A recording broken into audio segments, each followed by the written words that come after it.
February 3, 1959. A night that would forever be remembered as the day the music died. In a frozen field in Iowa, three of rock and roll's brightest young stars vanished in an instant. Among them was Buddy Holly, a 22-year-old trailblazer whose vision was already reshaping the future of music. This is the story of his rise, his final flight, and the tragedy that left an entire generation in silence.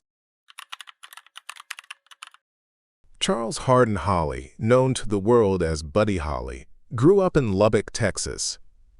From an early age, he was drawn to music, blending country, gospel, and rhythm and blues into something entirely his own. By his teenage years, Buddy was already performing, guitar in hand, determined to leave his mark on the world.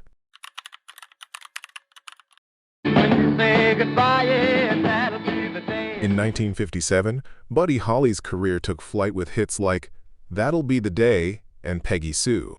His sound was fresh, innovative, and unlike anything America had heard before.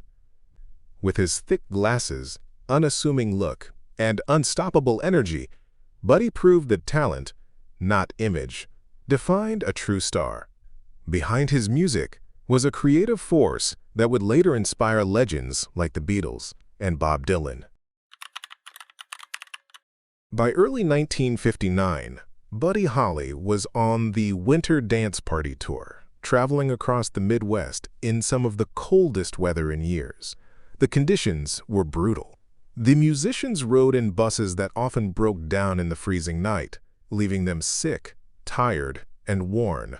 But night after night they performed, bringing joy to small towns that rarely saw stars of their caliber.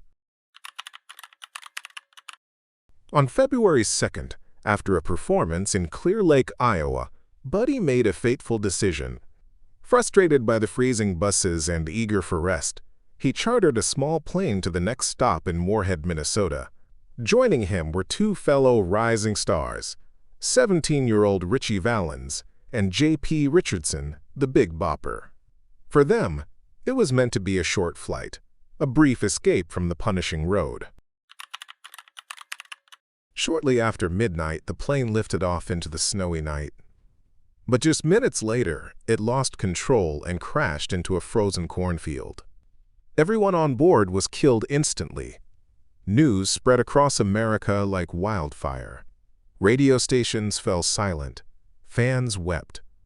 Three young voices, filled with promise, were gone forever.